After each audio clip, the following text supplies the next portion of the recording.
tara. Oh, shit, hindi. Papahanginan ko pa pala.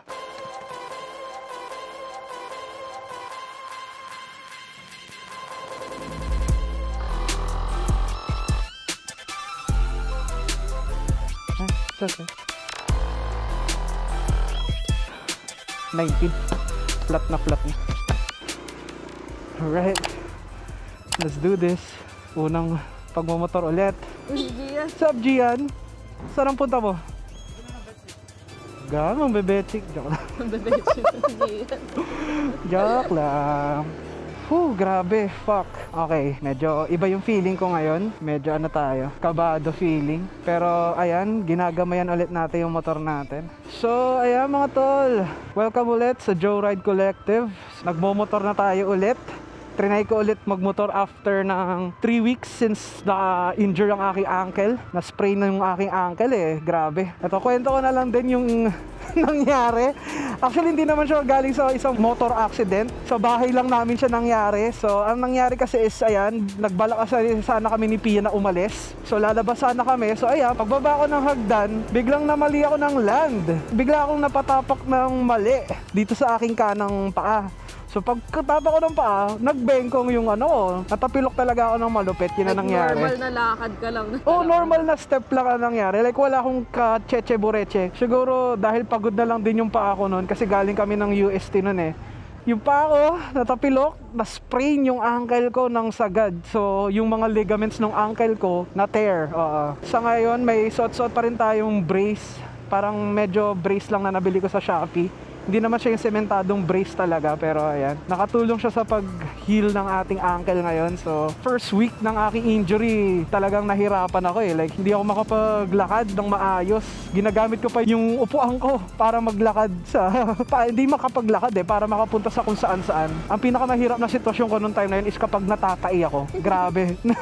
Pero ang talino nung yung way mo para pumunta ng CR. Sino ba nakaisip ng way na yan? Kasi yung CR namin, nakaangat yung CR namin, so kailangan kong magyapak. Eh, syempre, na-sprain yung ankle ko, mahirap gawin yun. So, ang nangyari is gumamit kami nung parang bar stool namin para makaangat ako nang hindi ko ginagamit yung mga paa ko. Kumbaga, yung puwet at braso ko yung gamit ko para makaangat. Ganun yung ginawa ko. Sobrang solid din. Grabe, na-miss ko talaga itong pagmamotor.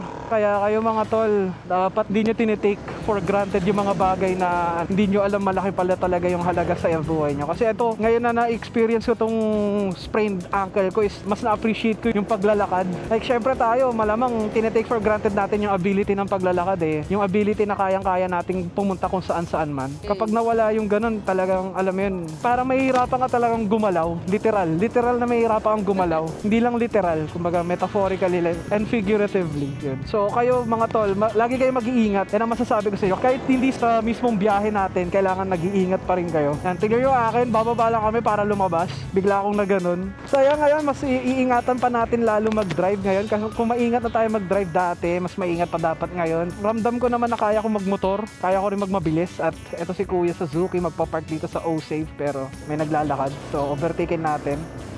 3 weeks natin hindi nagamit to si Nika. So, syempre, sa 3 weeks na yon, ang dami niya nakuhang mga alikabok. Kasi yung putik na nakuha namin since nung bumiyahe kami, hindi ko pa natanggal. So, ngayon papunta tayo sa isang napakalupit na auto detailing. Kumbaga car wash na malupitan. Ngayon ibabalgan natin siya. Papunta tayo sa Vibes Auto Detailing and Cafe. Yan, isa sa mga pinakamalupit na car wash dito sa Imus. Actually, nakita ko siya sa TikTok. Ang ganda ng aesthetic ng lugar. May pagka-brutalist yung cafe. Yung car wash, syempre, car wash. Titignan rin natin kung gaano kaganda yung pagpapalinis kay Nika. And expected ko na above average yung quality ng paglinis nila. Kasi may kamahalan. Mas mahal siya sa usual presyo ng car wash dito sa Imus. Usually kasi ang mga prices dito, yung mga signature washes nila, mga 150, 180. Doon sa Vibes, 350 yung presyo ng car wash. Ano na yon? Yung premium at signature wash na nila yon. So, tingnan natin kung may kaibahan ba siya, kung malupit ba talaga. At kung worth it ba talaga siya sa presyo niya na 350. Malalaman natin yan mga tol. Alright, so ayan. Pag-usapan natin ngayon mga tol, yung nagbabagang issue patungkol sa mga contractor at sa DPWH. Ang masama kasi dito mga tol, matagal nang nangyayari to. Medyo nakakaano lang na ngayon lang bumoses tong mga tao. Pero matagal na talagang issue tong nepotism sa bansa natin. Hindi lang nepotism yung corruption talaga ng mga government officials. Sadyang tatanga-tanga lang talaga yung mga nepo baby ng mga politicians na yan. Kasi yung yaman ng bansa, ginawa nilang content sa social media. Kumbaga flinex nila ang mga Pilipino, chronically online yung mga yan. So mapapansin at mapapansin yan. Ang kaso lang, napansin nila nung time na dinocument pa lang. Like sinabi na galing to sa taxpayers, pero hindi nila initially naisip na, shit, anak to ng mga politicians. Saan kaya galing yung yaman ng mga to? Like hindi nila initially naisip yun. So ayun, medyo nakaka-disappoint sa part na yun. Pero ang mahalaga ngayon is awareness sila. Yung awareness na meron sila ngayon, yan ang dapat magtulak sa kanila na ayusin na. Bumoto na sila ng tama. Alam na nila kung sino yung dapat iboto Ito nila. One time nga lang, diba, like pinag-uusapan natin yung sa lagi na lang may inaayos na daan. Pero alam naman natin na hindi yun napupunta sa... Hindi yun napupunta mismo talaga. Aware na tayo sa corruption sa DPWH. Etong mga mga BBM supporters na to nakita lang na nagreklamo yung nasa taas nila. Well, in fact, si BBM at si Sara Duterte, malalaking halimbawa ng mga nepo babies yan Tingnan mo, Sara Duterte, anak siya ni Duterte. Lalo-lalo na si BBM presidente rin yung tatay niya. Pero Kay Kitty Duterte, yung ilong niya galing sa ayun lang. Di kasi talaga okay yung ganyan mga tol. Hindi okay na maghahalal tayo ng tao tapos magbabayad tayo ng tax tapos iko-corrupt nila tapos magiging alam mo yun, tsaka lang tayo magagalit. Hindi, dapat sa simula pa lang. Diyan nasisimula yung pagbabago sa tamang pagboto. So sana, di ba, ngayon 2028 na maghahalalan ulit, alam na natin, mas naliwanagan na mga Pilipino sa kung sinong dapat iboto at maramdaman nila na, kasi mostly ang mentality nila is iniisip nila na kahit sino naman daw iboto, mali Pero hindi, tingnan mo ngayon, nagme-make na ng move yung Mayors for Good Governance. Nagsisimula na sila kasi responsibilidad rin naman ng gobyerno na ibalik yung tiwala ng mga tao sa kanila. Masyado na kasi maraming korrupt So tama yan na nag-make ng move yung gobyerno natin na ibalik talaga yung tiwala sa kanila para hindi mawalan ng pag-asa yung mga tao, yung mga Pilipino na bumoto. Ganun kasi, ganun yung dinadahilan ng iba. So ayan, nandito na tayo sa Vibes, saktong-sakto. Saktong-sakto. Dito tayo sa Vibes. Wow, ang ganda dito Check natin kung may spot tayo for a car wash ng motor. Excuse po, may available po na car wash for motor? Wash. Doon pa. Thank you. Pasok lang natin. Car wash po.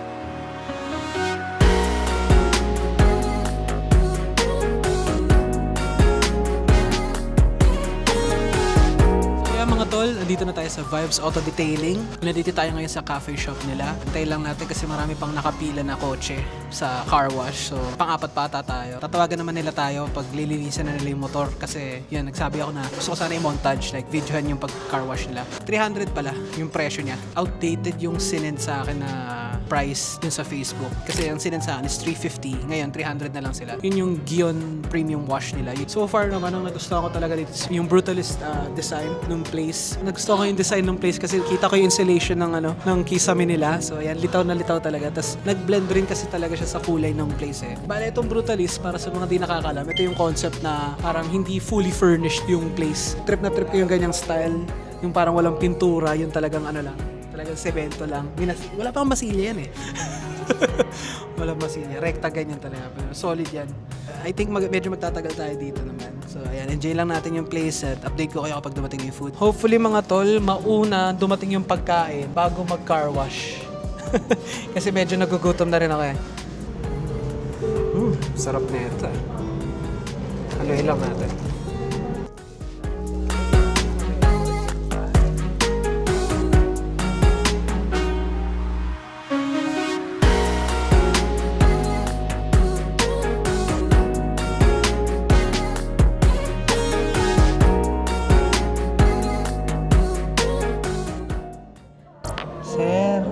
Tapos na po, sir. Ngayon, dumating na tong waffle. Tikman lang natin siya. Pero ito, first bite. Ang ganda ng texture ng waffle. Dito kasi sa Vibes, ang vibes dito, ganito. Dapat, ma-maintain natin yung vibes sa Vibes. Auto-detailing cafe. So yan mga tol, bathroom check lang muna tayo. Tingnan natin. Pang! Ayan, may bidet sila dito. Alright! So, ayan mga tol, dahil may bidet sila, alam niyo na gagawin natin. Magmamarka lang tayo dito na malupit. Joke lang. Baba nyo lang, okay. Bidet check. Uy! Okay lang yung lakas niya. Wala, hindi masama. Pwede na. Enough lang, hindi magiging masakit. Nice!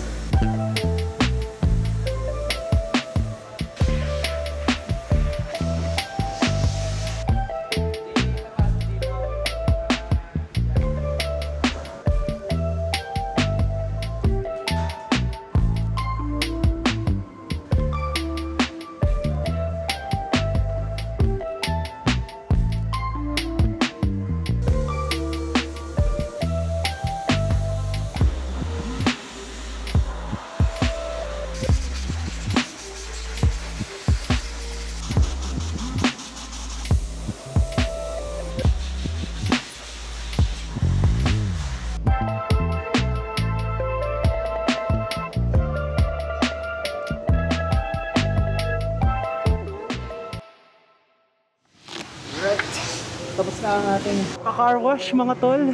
Pupunta na tayong SM Bacoor. Thank you po kuya.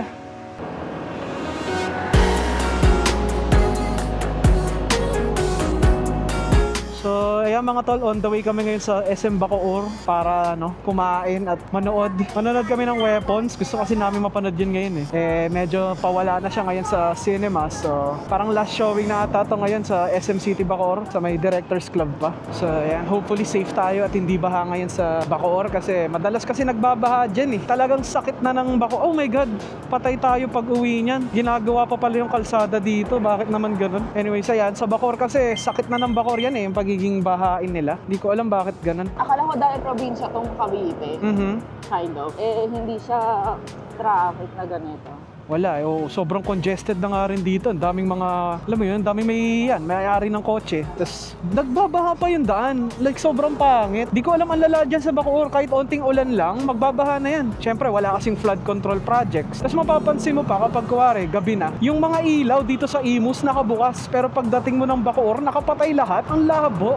Literal na ang labo. Simula pa pagkabata ko, ganyan na, Bacoor, wala nang unlad talaga yan. Yeah, yan yung sinasabi ko doon sa last video eh. Ginagawa kasi ng gobyerno natin, ginagawang normal. Like, hinahayaan nilang masana yung mga tao na ganyan yung kalakaran sa lugar nila para isipin ng mga tao na, ganyan naman na talaga simula pa nung bata ko eh. Wala na tayong magagawa dyan.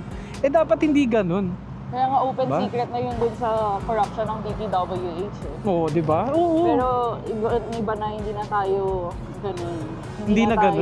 Hindi na ganun mag-react ang mga tao kasi hindi naman talaga dapat ganun mag-react ang mga tao. Lalo na nagbabayad kayo ng tax nyo. Dapat may expectation kayo sa gobyerno natin eh. Alam mo yun? Fuck! Sakit na, pero go!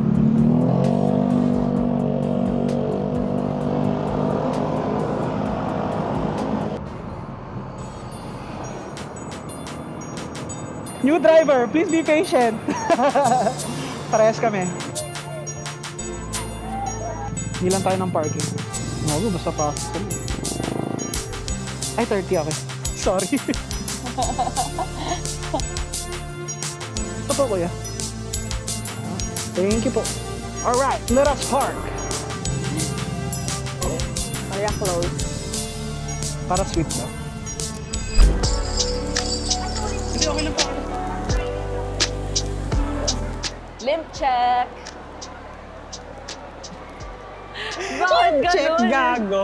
Grabe, nagbukas na sila ng Directors Club. Let's go! Ang daming arep ah. Wala. Paldo. Wala nga tayong rep ngayon. Ano ba like alam mo yun, bakit pwedeng mag-enjoy yung mga nangongora pero tayo mga regular na tao is like hindi pwede. Ibang klase nga yung pag-enjoy ng mga corrupt na anak ng mga politician na yun. Talagang sagad kung sagad. Hindi naman nila kailangan gawin. Ginagawa lang nila to kasi kaya nila. 25. Matanda po kami pareho. Weapons po, 850, last row, first row, screen. Gitna. Taken na po. Ayun, dito po sa 4-5. Sa C45, no? Yeah, super fun. Bali po, may partition po tayo sa 4-5. Okay. 3-4 na lang. Yun, okay lang sa'yo. Gitna pa. Akala mo hindi matatakot. Tayo lang manonood Ay, yan. Nakakatakot yan, te? Alam na, napanood yun, ha? Grabe naman. Yung trailer, Grabe naman. Okay. Thank you po.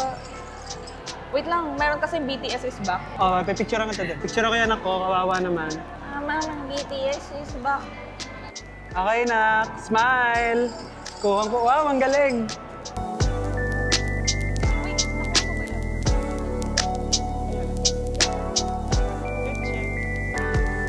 So ako muna magtatago ng tickets namin kasi nawawala ni Joey ng tickets.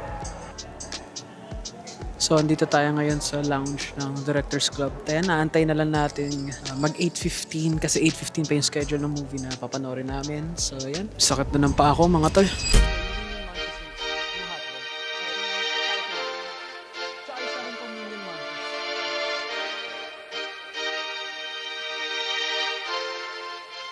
Alright, mga tol. Pasok na kami ng cinema. Panoorin niyo ako. Iika-ika maglakad. Okay, storage room. Saan yung bag?